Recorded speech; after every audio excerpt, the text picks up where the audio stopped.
Hello, everyone. Thank you for joining.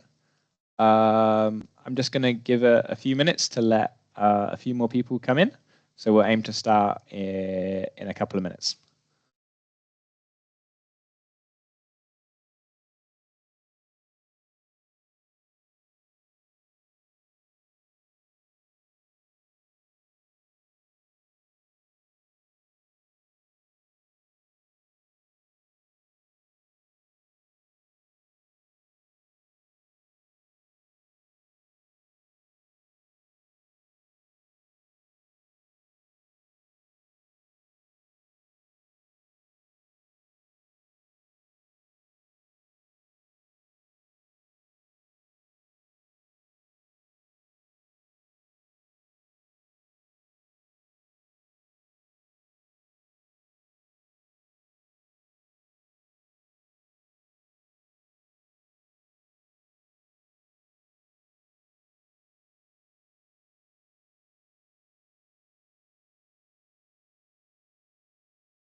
Okay, I think we'll make a start now. So thank you, everyone, for joining today. It's great to see you all here. In a few minutes, I will hand over to our speakers for today. But before we begin, I'll just take a couple of minutes to introduce the Tephra Hazard Modelling Commission and some of the activities we're currently doing. Before we start, I'd just like to point out that this webinar is being recorded and will be posted on our YouTube channel at some point in the near future. So, quick introduction to the IAVCEI Commission on Tephra Hazard Modelling and our seminar series. So we aim to hold seminars approximately every 3 months. We don't quite always manage that, but that's what we aim for. And each session we have 2 speakers, each with a 15 to 20-minute talk, and we allow for 5 to 10 minutes for questions. We try to keep some time at the end for general discussion about the commission and ideas from you, networking, etc. But we don't always quite fit that in. But we try to keep some time there. But we also always welcome contributions from everyone at any time. You know, if we don't get to discuss that today, feel free to drop me an email afterwards. The webinars, we aim to have a rotating time zone around the world. And as I said, all the seminars are recorded. So if the next one is not at a time zone suitable for you, you can hopefully catch up on it online afterwards. Each time we hope to have at least 1 talk delivered by an early career researcher. And we particularly want to showcase research from scientists from underrepresented groups. If you are interested in giving a seminar, or you think you would like to nominate someone else to give one who we could invite, you can use the QR code on the screen right now to fill in an online form. A quick update on some of the activities the Commission is doing at the minute. Our main one at the moment is that we're in the early stages of preparing a special publication book volume with the title of Tephra, From Reconstructing Past Volcanic Eruptions to Forecasting and Modeling Future Hazards. We've got a range of editors covering aspects from physical volcanology and modeling of volcanic hazard through to Tephra chronology. And so the scope of the collection will be, includes, but is not limited to field studies, modeling, reconstructing past events, and forecasting. And this will be an open access GeoHorizons volume, which is published in a collaboration between AGU and the Geological Society. We'll be providing more updates soon, so keep an eye out on the email lists. But in the meantime, if you're interested in contributing to that, please drop us an email to our commission email address, which is iavceithm-request@jiscmao.ac.uk. That can include you can either just ask us informally, or if you have something more concrete, feel free to include a proposed title and the lead author. Anyway, moving on to today's speakers. In a little bit, we're going to hear from Heather Craig at the University of Canterbury about some aspects of ashfall impacts from the 15th of January 2022 eruption of Hunga volcano in Tonga. But before that, we're going to hear from Valeria Olfindo from the University of Queensland, discussing some of her work on the Tau 2020 eruption. So Valerie, I'm just going to hand over to you. Feel free to go ahead and share your screen and start when you are ready.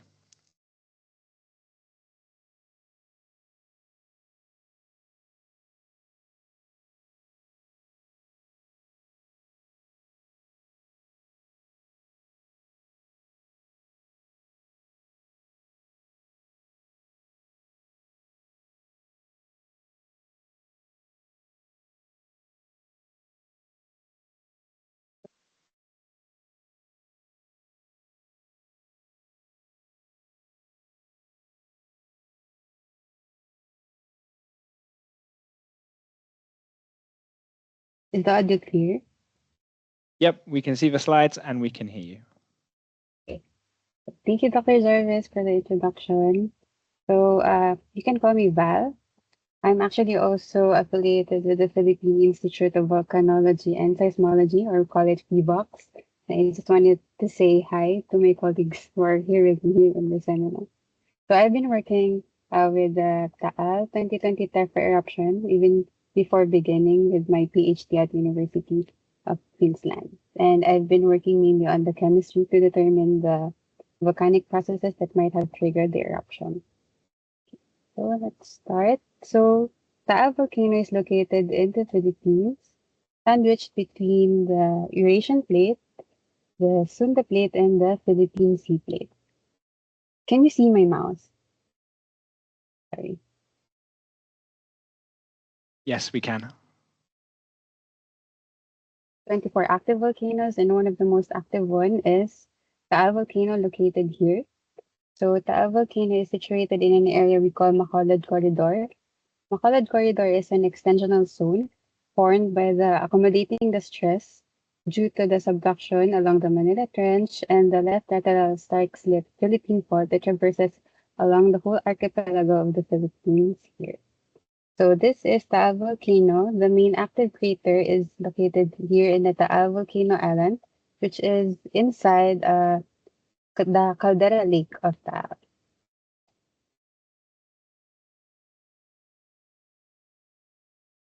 This is the view of Taal volcano on the ground. It have had 34 historical eruptions, including the 2020 eruption, and is known to generate phreatomagmatic, strombolian, subplinian to plinian eruptions, and have basalt to basaltic andesite and dacite composition. The most recent major eruption of Taal volcano was in January 12 to 13 in 2020, just before the global lockdown due to the COVID pandemic, and after 43 years of quiescence since its last eruption in 1965. And this eruption generated 10 to 17 kilometer eruption column. So satellite images was able to capture the extent of the eruption, reaching Metro Manila, which is more than 100 kilometers away from the Taal volcano. And just to show you a video of the eruption, so this was captured by PHIVOX, the onset of the eruption, and this is the sustained eruption column during the main phase of the eruption. And this transitioned the next day to lava fountaining. So this eruption actually caused a huge economic loss. They buried infrastructures, properties, animals, and water resources, stressing the importance of what we do at trying to understand these volcanic processes to help improve volcano monitoring and disaster risk reduction efforts. So after the eruption, PHIVOX deployed a quick response team to assess the damages and to map the distribution of the tephra, mainly ash, So this map shows the distribution of the tephra. Trace amounts reached Metro Manila, so less than 1 millimeter, but areas near the volcano have deposits more than 10 millimeters to more than 100 millimeters of ash. And the estimated volume of the tephra is around 34 to 38 million cubic meters. There's also a recent tephra analysis work on the 2020 eruption by Balanga Tarela in 2022, and she reported an andesitic magma composition and classified the eruption as subplinian with VEI of 3 to 4, mainly based on the plume height and the grain size distribution of the tephra. However, there have been no detailed analysis of the tephra deposit based on its geochemistry and petrography. So for our research, we focus on the petrological and geochemical study on the juvenile fragments to assess variations in glass texture and chemistry and their relationship with the evolution of the eruption.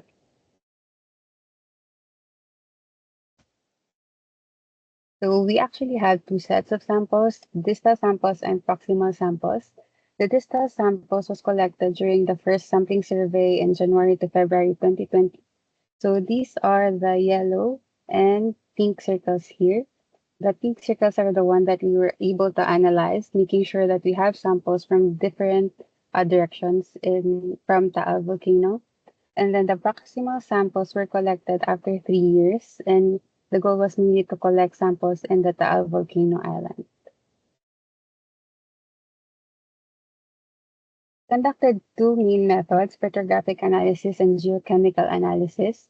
We determined the componentry of the ash, the modal abundance of the components in each textures using stereoscopic microscope observation, and we used the scanning electron microscope to further observe the morphology and textures of the volcanic glass. And then for the chemistry, we used the electron probe microanalyzer to determine major element composition of the minerals and volcanic glass. And for the trace element composition of the volcanic glass, we used laser ablation ICP-MS.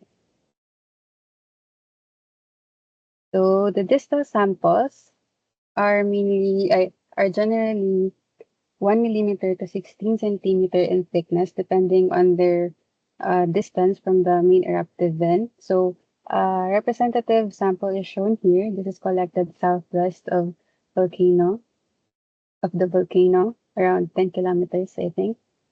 And they generally show 4 layers. So the bottommost layer shown here is very fine grained and is overlain by a coarser grain with abundant accretionary lapilli. So this is common in phreatomagmatic eruptions. Then this is overlain by a reddish, much more coarser layer. And on top of everything, this reddish layer transitions into a gray, medium green layer. So somehow we could just see the progression of the eruption based on the variations in the tephra layers from phreatomagmatic to subplinian in its transition to lava fountain. And then for the proximal sample, it is composed of various layers. So the general thickness is from 50 centimeters to 180 centimeters. That's almost 2 meters. So the layer is from layer A to M. That's 13 layers. And on the field, we can observe distinction from the bottom and the top layers. So layers A to G are generally darker in color and have a wavy contact. And we interpret this as a possible base surge deposit, while the upper layers H to M, are lighter in color and generally has a flat lying contact, signifying possible tephra fall deposition.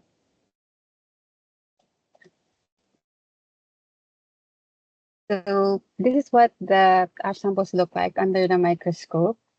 So it's dominantly composed of the juvenile fragments, which are the light to dark brown grains that is dominantly 70 to 90% of the samples, and 10 to 20% are lithic fragments. So these are the coarser grains and light to gray in color, and minimal individual mineral grains composing 1 to 5% of the sample. So the figure here is representative of the bottom layer of the distal sample, and as we go to the top of the sample, we can see a distinct increase in the darker juvenile grains or scoria. So this also reflects the transition to a different eruptive style. So just to summarize the ash component 3, so the juvenile samples can be divided into two types. Type 1 is translucent light to dark brown juvenile grains with a range of textures from spongy, elongated, vesicular, fluidal, and shard, while the type 2 juvenile grains are translucent to opaque black and is limited to textures of blocky and or scoria. Then for the lithic grains, they are hydrothermally altered grains, including remobilized old volcanic glass. And the free mineral grains we've observed are pyroxenes, plagioclase, magnetite, and pyrite.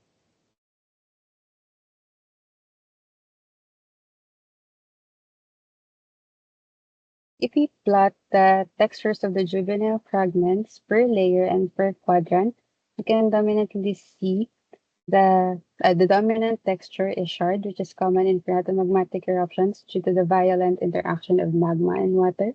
And another thing to note is the increase also in the scoria from bottom to the top of the layers. So basically, this just reflects the changes in the eruptive style during the whole eruption duration. For the geochemical data, so we analyzed different types of volcanic glass with differences mainly in their porphyricity or crystallinity. But for our purpose, we only included here those that are full glassy or with very low phenocryst cargos of up to 10%. Just this to make sure that we are analyzing the original melt composition. So for reference, this is what a fully glassy volcanic glass look like, and this is around 5% porphyricity. And then for samples, volcanic glass that has high crystallinity like this one's, so we did not include this in our geochemical plots. Based on the major element compositions, the samples are classified as basaltic andesite to trachy andesite. So shown here in the plot are samples from the proximal portion. And we can see two compositional groups, a dominant mean intermediate composition, which has a high silica and high alkali. And we see a rarer or much more mafic composition with lower silica and low alkali. And we have to also note that the mafic magma composition is actually limited to samples at the bottom layer, so from sample B to E only. And if we also plot the texture of the grains, you can see that the intermediate magma has a wide range of texture from vesicular, spongy, and elongated, while the mafic grains show just dark blacky grains. So this is what the mafic magma composition looks like. They're blocky and dark, and they don't have phenocryst. So we consistently see this compositional difference for other elements versus silica. So the mafic magma composition has higher titanium, higher iron, higher calcium, and higher magnesium compared to the intermediate magma. And if we compare it to the distal samples, we can actually observe the same composition. It also shows two compositional groups, a dominant intermediate magma and a rarer mafic magma. And also the mafic magma is limited to the layer 1, here the bottommost layer. So it's also similar in the texture. The mafic magma in the distal samples is limited to dark blacky grains, whereas the intermediate magma shows a wide variety of textures. So pretty similar with the proximal sample. So the same with the major elements versus silica. The mafic magma composition in the distal samples has higher titanium, higher iron, higher calcium and higher magnesium oxide. So basically, it has much more mafic. There is a mafic composition and an intermediate one. And you can also observe this based on the trace element composition. So the solid circles here are from the intermediate magma composition, and the hollow ones are from the mafic magma. And the intermediate magma has higher incompatible elements, rubidium and barium, but the mafic magma has higher compatible elements, nickel and scandium. And we also analyzed plagioclases and clinopyroxenes. So plagioclases occur as either euhedral unzoned large phenocryst or as microlite. But all the plagioclases that we observed are unzoned. The same with clinopyroxenes, they are unzoned and occur as euhedral large phenocryst or as microlites, although the clinopyroxenes are much rarer compared to the plagioclases. So for the plagioclase composition, there are calcic plagioclases from labradorite to bautanite. Although there is no clear distinction between the core of the plagioclases compared to the rim. So the core are the circles, and the rim are the squares, and the triangles are microlites or ground mass plagioclases. So basically, generally the cores and the rims overlap with the composition, but you can see that the most anorthitic plagioclases are coming from the rims, and the less anorthitic are from the microlites, which is as expected since they are late crystallizing minerals. For the clinopyroxenes, they also have a uniform composition. They all plot within the augite field and has a limited range of magnesium numbers from 66 to 17. So although we can see two compositions from the juvenile volcanic class, the variation in the composition is not observed in the minerals that we analyze.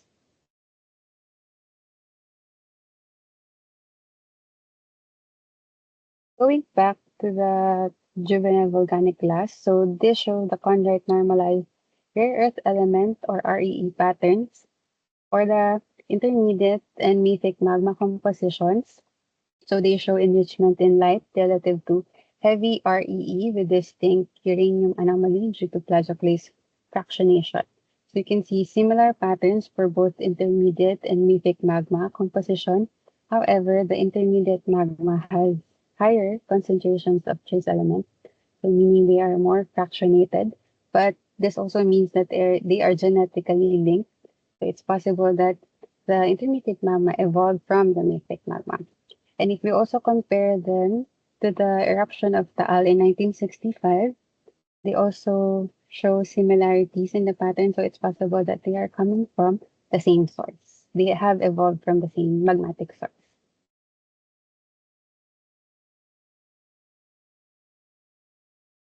Determine the pressure temperature conditions based on the composition of the glass.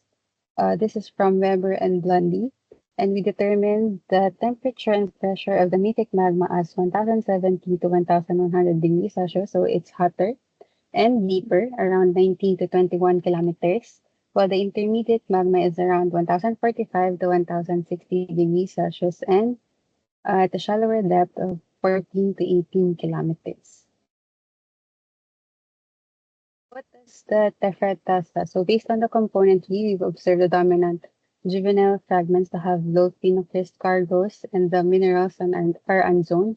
So it's possible that this is due to the rapid ascent of the magma or limited storage that they didn't allow for the two different compositions to interact. And although there is different compositions, so there's a mafic one and intermediate, it's possible that they are genetically linked, and that there have been a mafic recharge from a deeper magmatic source.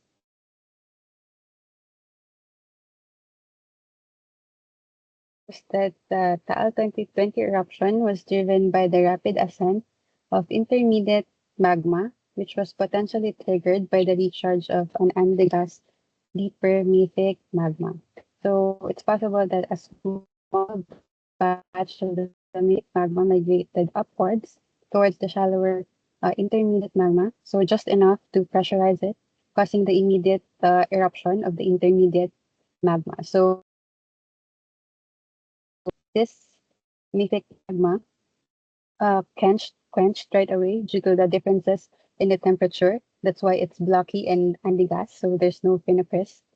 And then when the magma reached the hydrothermal reservoir, this initialized the phreatomagmatic eruptions. And when the conduit was finally open, it transitioned to subplinian eruption. And when the remaining degassed magma migrated, this also resulted in transition to a lava fountain.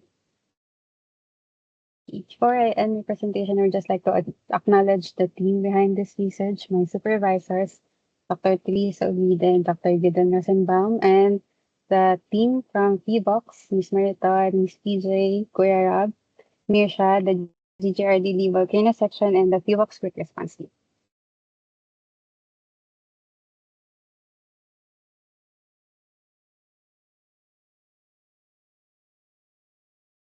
Cool. Thank you very much, Val. That was an excellent talk, and it was really nice to see the combination of sort of like the deposit characteristics and the stratigraphy with the geochemistry and the metrology to try and unravel the questions. We have a little bit of time for some questions. So if you have any questions, please just raise your hand, and then I'll ask you to unmute yourself, or alternatively, you can put your question in the chat, and I can read it out. In the meantime, while we wait for someone, I have a question. So you mentioned that there was, you showed some bar charts which looking at the proportions of the different classed morphologies, and you showed that shards were the most dominant, prominent, which you interpreted due to phreatomagmatic interaction. Did you look at all at any evidence for fractures and fracture morphology to further see, to try and quantify anything more about that phreatomagmatic interaction at all? We did see some of those, but we didn't really delve into characterizing the grains based on the fractures, but we did see some of the grains with fracture. Although I don't have pictures here with me. Yep. But we do have it. Okay, cool. Maybe that's something you can look to in the future. Cool. Yeah, sounds good. And then a second question I had was that, and I may have misunderstood, you said that you didn't see much evidence for interaction between the two types of magma. Was that correct? Based on the chemistry, because we didn't really see any zoning. No. Yeah. Okay. So what does that can that tell you anything about the timescales or the physical properties of the processes of the magmas, or the timescales of the processes involved? That the magma was rapid during the ascent. That's why it didn't get to interact with the intermediate magma, and so we didn't see that difference in the composition on the mineral. Cool. Thank you very much. Thank you. Okay. If we have no other questions, let's say thank you to Val once again. Thank you. That was a really nice talk. Thank you so much. And then we can hand over to Heather.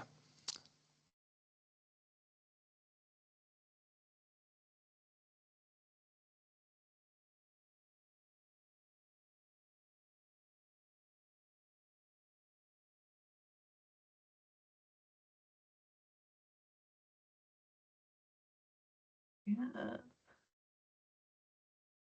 Cool. Can everyone hear me and see a cool photo? Yes, we can. Awesome. Never trust technology. always feel like I'm just talking to myself and no one's ever going to actually tell me that I am. So anyway, thank you for inviting me to talk today. So this is quite a different topic to what Val just gave us. So this is a project that, as you can see, involves a lot of people. It's a collaborative piece of work that we've been doing with the Tongan Geological Services for the last few years, looking at their ashfall impacts and the recovery from the 2022 eruption of Hunga Tonga. So this is the volcano you will have all no doubt heard about and seen some of the footage from. So yeah, just want to acknowledge that this is a real team effort. I'm just the one that's kind of flying the flag. And it's been a really awesome opportunity to strengthen links between New Zealand and Tonga, because after all, New Zealand is just a really big Pacific island. So yeah, it's been awesome. Oh, no. Aha. Cool. So the Kingdom of Tonga, just in case you're not familiar with it, I wasn't until we started doing this work. So there's about 100,000 people living there. The vast majority are on the southernmost island group, the Tongatapu group, and most of these live either in or in villages surrounding the capital of Nuku'alofa. It is a very tropical climate, very, very hot, think palm trees on a beach. It's quite beautiful. It's mostly, most of its industry on the island is focused around subsistence and cash crop farming, with 2/3 of all the agricultural land in root crops. So not huge exporters, but that industry is growing. Perhaps a bit less touristy than sort of your Fijis and your Rarotongas, which any other New Zealanders would know. That's where we go to escape the cold winters. But very much building those industries. So the eruption was 15th of January 2022. It was a large explosive eruption. You all will have seen some of the cool imagery around the atmospheric shock wave. Also caused a tsunami. And one of the main kind of immediate issues was that the communication cable was severed, both the one that connected Tonga with the world, but also the cables that connected the island groups to each other. So this piece of work, this Tonga-New Zealand collaboration, there are other collaborations ongoing, but our one that was kind of focused on ashfall impacts, I'll just talk to that. So this began with when the eruption first occurred. As I said, communications were down. We were kind of still in the weird COVID life stage. And so a decision was made to try and attempt to do a rapid remote impact assessment. So just taking models that were available off the shelf with kind of minimal adaptation for the situation, and seeing kind of if we could predict what some of the impacts might be without being on the ground. So there was a few lessons from this, as I'll sort of demonstrate as I go through the talk. The main sort of overall one was that, can't always just take it off the shelf, it's a complex old world. And we also recognised that there was a need for a bit more of a strategic approach with some of our impact assessment work. So there was a New Zealand team that visited in 2023 just to understand what the impacts were on the ground. As part of this, we held a workshop to try and really understand what stakeholders in Tonga actually want and need, and how we can best share lessons between the two countries, because we definitely have lots to learn from each other. As part of this, we had a pai who's did a master's project on agricultural impacts from the eruption. We also hosted the director of Tonga Geological Services earlier this year, just to kind of continue to discuss that collaborative research. And we've also got some student projects going, which is really awesome. And then most recently, we were lucky enough to return to Tonga and visit Ha'apai, which is kind of the next island on the chain. So I kind of joke that we spoke to all the acronyms in Tonga because very much feels like we did. So we tried to really get a good cross-section of the different agencies and ministries to really understand what the ashfall impacts had been and what kind of the flow-on effects over the last couple of years have been. So I just want to acknowledge them. These are all people who generously spoke to us whilst we were there. So the remote impact assessment, as I mentioned, that was kind of the first piece of work that we did. So this it was remote, but we also did rely on some information that was around that we could kind of get to without placing any expectations on people in Tonga itself. So the risk science networks were really important. So we used some satellite imagery, some of the initial ashfall mapping that came out from USGS. We also tried to understand the local context a little bit more. So talking to New Zealand has a really high population of Tongan expats. So talking to them about what it might be like on the ground, and also partners at ADB and other research institutes in New Zealand.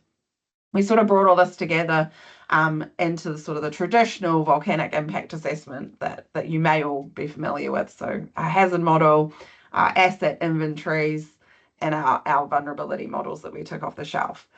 And we then used Riskscape to undertake an impact assessment. So the hazard data, so at the time, this was kind of what was available. So this is the USGS ASH3D model. We already had an inkling from some of the satellite imagery that some of the ashfall depths on this map were perhaps an overestimate. And then this was kind of confirmed as comms did start getting out and we started seeing things on social media that, you know, there probably wasn't really quite as much ash as this suggests. So for this reason, we also used just a uniform 30 and 20 mil thickness across the island of Tongatapu. I should mention as well, the remote impact assessment was only done for Tongatapu. This was because of just the availability of the asset data. So the vulnerability model inputs. So these were taken from published sources. Obviously, these were developed with different building codes and agricultural systems in mind. Most of the data didn't come from tropical environments. It certainly didn't come from kind of Pacific islands.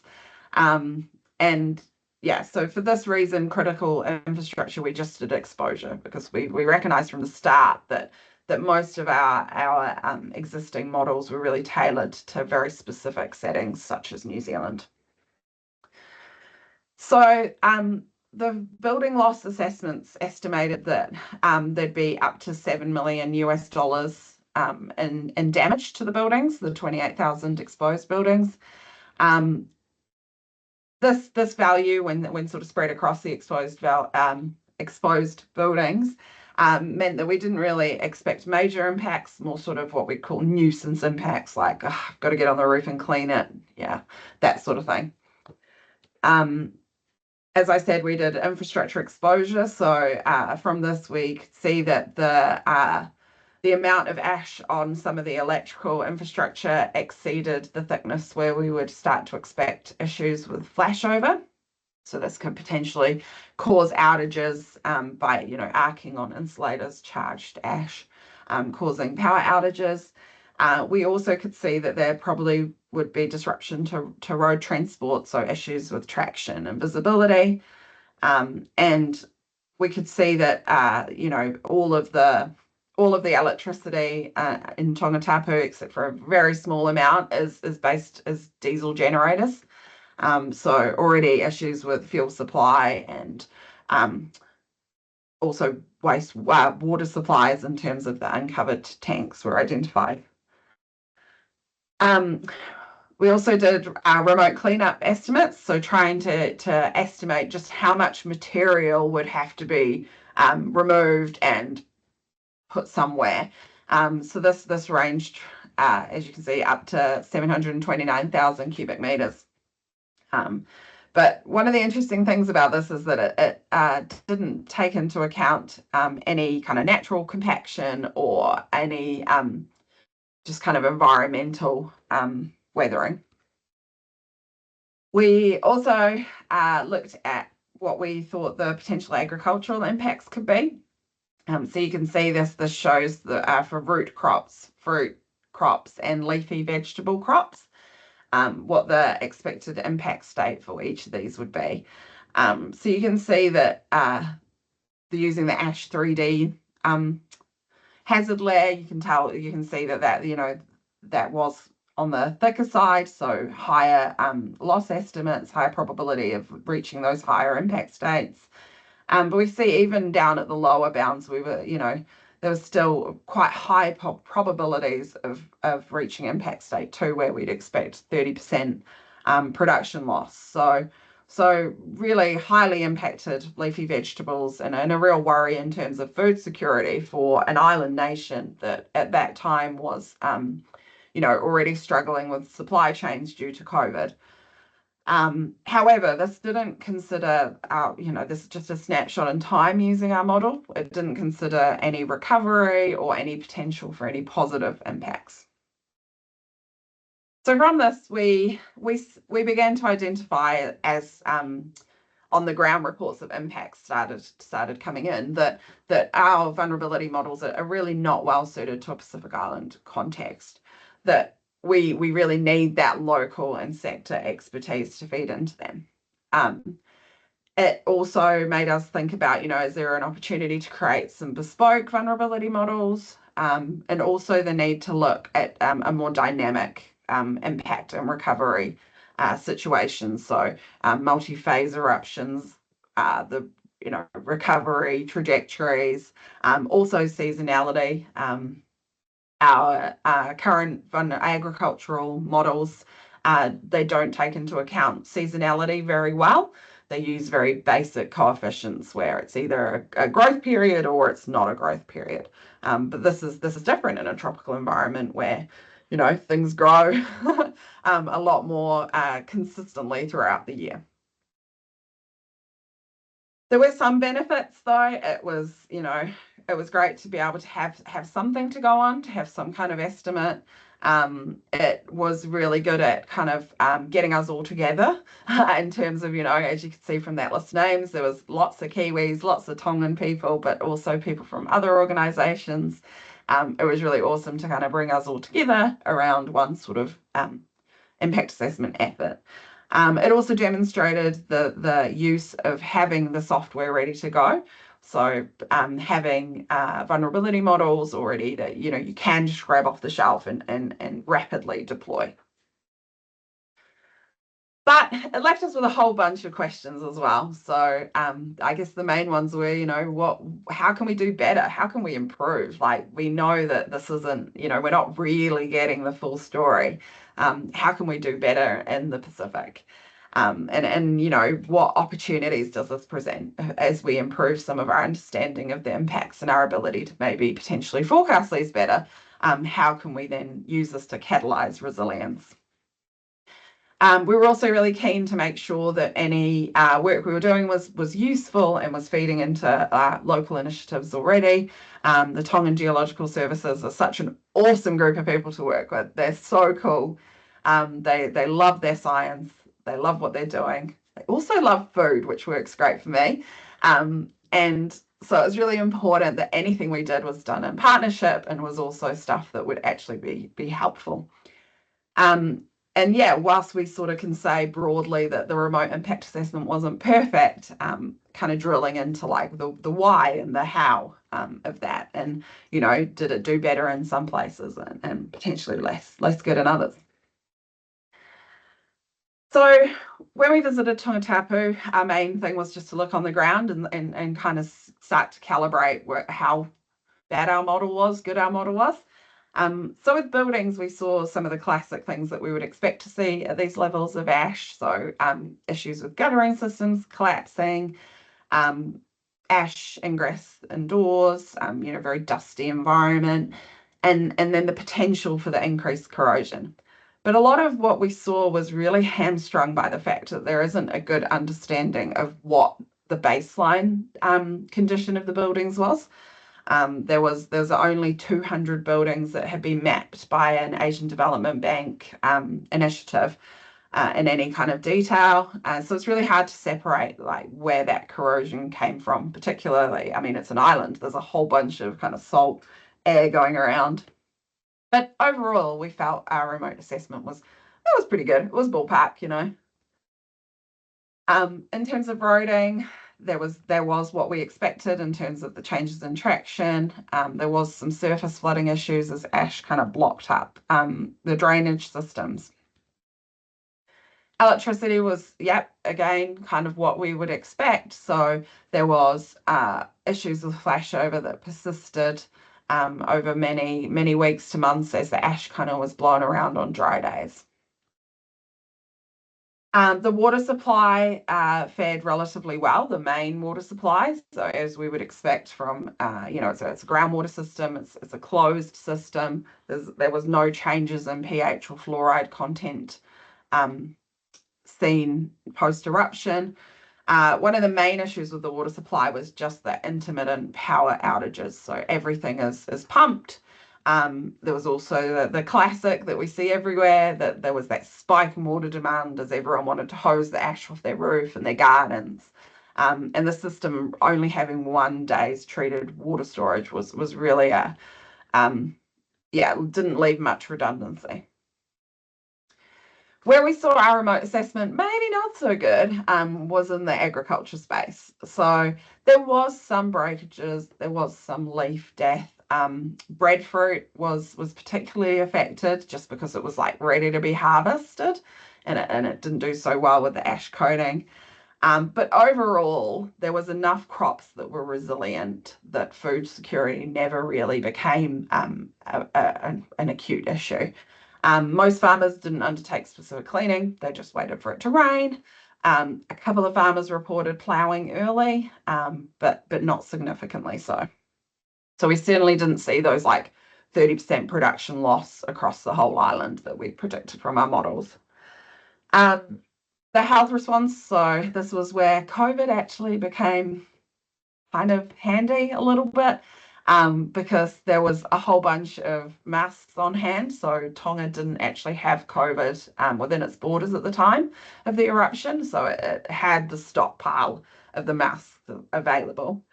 There was lots of concern about whether or not the people could still eat crops and still drink water, rainwater, sorry. There was some confusion with advice where the Ministry for Agriculture said that the ash was really good for the plants. The Ministry of Health was saying, don't go anywhere near the ash. So, just really some of the classic issues that we see globally post-eruption. So with all this in mind, we wanted to kind of understand what some of the research questions were. So we ran a workshop. We had 25 attendees from a variety of organisations. We wanted to understand what some of those organisational experiences were during the eruption and what future preparedness actions were planned and how maybe science could feed into that.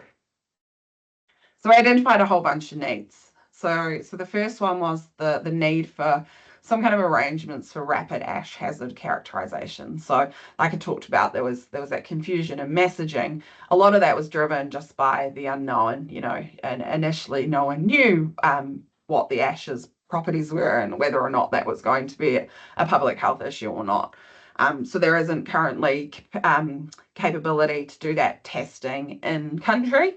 Everything was sent to New Zealand and Australia, so just that lag time there whilst those results are coming in.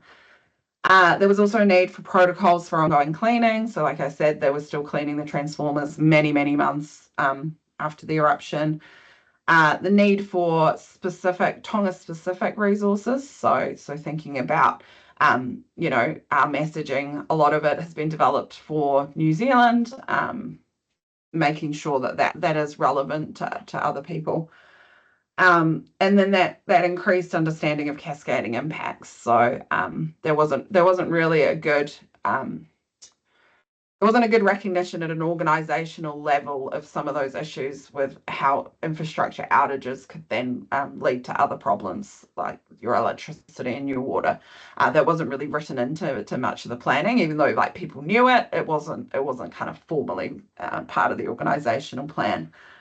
And then, like I said, just that improved understanding of ashfall and tropical environments. There was probably a little bit of unneeded concern and worry about some of the agriculture, just based on what people could find about ash when they're Googling it or had heard about from other eruptions. And then there was a real need to understand what happened outside Tongatapu. You know, I said 70% of the population lives on Tongatapu. That still leaves just under 30,000 people living on the other islands. So there wasn't a good understanding of what their experiences had been and what their kind of recovery looked like. I might skip these bits because I feel like I've talked too much about the things I like. So I mentioned earlier that we had a master's student, Pei, who looked at some of the agricultural impacts. So one of the cool things about her work was that she didn't use any kind of flash, like, I don't know, satellite imagery or anything. She just used regular images that were taken either by regular people, NGOs, stuff off social media, stuff that other researchers had taken. And so none of it was really specifically taken for this purpose, but she used it to do a really good agricultural impact assessment for Tonga. And so to do this, she categorized her pictures by damage state. So she adapted some of the previous work that had been done in this space. So this is just an example of kind of the process she used. So you can see there was some drone imagery because a few people had a drone that they thought would be, you know, cool to send up in the days after the eruption. So she had some drone imagery, and then just, yeah, some people just taking normal ground imagery.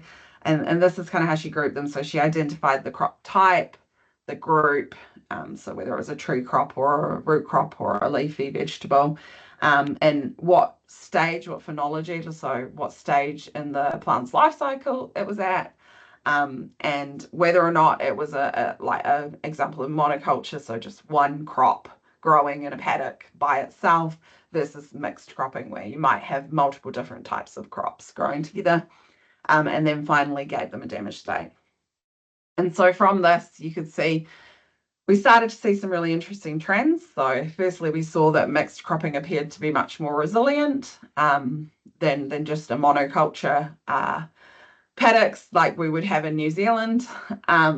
We saw that a lot of the lower damage states were concentrated in kitchen gardens. So in the sort of residential areas where people maybe are just growing for themselves and their family. We also saw that the flowering stages of crops were more vulnerable, so very much in line with what we've seen elsewhere. So just starting to see some of these specific, I shouldn't have said those two words together, specific kind of lessons and trends. So, like I said, the other thing that people were really interested in was some of the outer island impacts. And so our latest trip just last month, we went to Ha'apai. So it was a much smaller group of islands, so only 5,000 people. And we saw very similar issues to what we had seen in Tongatapu, just perhaps felt more acute, just in terms of the isolation and inability to communicate with the main island. We saw the same agricultural trends that we'd seen elsewhere. We again saw really rapid recovery though, so improved yields in the years afterwards. And then also unexpected watermelon growth. So if anyone knows about this, please email me. So they had this phenomenon where basically in areas where the tsunami had inundated the land, there was all these watermelons just like growing. And apparently normally to grow watermelons, they would use fertilizer or pesticides. But these watermelons, they just grew on the beach. And they were a different type to what is usually grown for export. And no one knows where the seeds kind of came from. And yeah, really interesting. It's like the mystery of the beach watermelon. So if there's any watermelon experts out there, hit me up. But yeah, so fisheries obviously were really, really impacted due to tsunami as well. And so, yeah, we saw this outer island vulnerability where they have a greater reliance on what's there. So despite the rapid recovery, the concerns were heightened. Everything sort of felt a little bit more vulnerable. And it really underlines that critical importance of having trust in the information that's coming in and having local capacity, because that input from the main island wasn't there. So we did the same thing. We did another needs workshop, and again the similar things came up. That need for more accurate impact assessment tools, establishing baseline surveys to inform them, and then using them to create community-specific response and recovery guidance. This is all just some student projects we've been doing. And so what's next? So yeah, we realize that this is, needs to be an ongoing partnership where we're continuously working with our Tongan partners and learning from each other. And now the focus has kind of moved from collecting the impacts and the recovery story into how we can extract lessons from that and use them in a way to inform preparedness. That's it. That's me. So thank you. Thank you very much, Heather. That was an excellent and engaging talk. Again, if anyone has any questions, please raise your hand or feel free to put it in the chat and I can read it out. While we wait for the first question, I have a question. And you sort of touched on it actually when you started talking about the outer islands at the end. And my question is, did the tsunami, did that modify any of the ash impacts, either sort of like at the time they would have occurred due to interactions between the different hazards, or in terms of how impacts would have been preserved by the time you went to actually go out and ground truth your initial assessment? Yeah, I mean, I think it's kind of hard to tell, for people who are living in those areas that kind of have both. So there was ashfall before the tsunami that was then washed away. There was also some ashfall after the tsunami. And there was also issues with remobilization in the weeks and months afterwards of the ash deposit. So places where the tsunami had sort of cleared it away, then it kind of felt like a redeposition just because of the remobilization during the dry period. So yeah, really hard to separate. Interestingly, we didn't see in terms of agricultural impacts any worse impacts in the areas where tsunami inundation had occurred.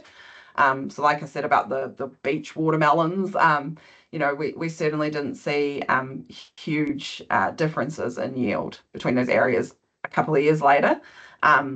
Obviously in the immediate aftermath, that was different. There was definitely more severe effects in the inundation zone, but by a year afterwards, everything had sort of leveled out. Cool, thanks very much. Last call for any other questions for Heather? No? In that case, I'd like to take this opportunity to thank both Val and Heather again for taking the time to prepare their presentations and talk to us today. I've really enjoyed it. I realized whilst I was listening to this that in the slides I showed at the start, I actually missed out a slide, and it's quite an important one. So I'm just going to share my screen again for 30 seconds. And so hopefully this is visible now. One of the things I want to say is if you want to know more about our Tephra Hazard Modelling Commission, you can use the QR code on the left to subscribe to our mailing list. If you want to get in touch with us, feel free to send us an email, and you can also access our website, which is the QR code on the right.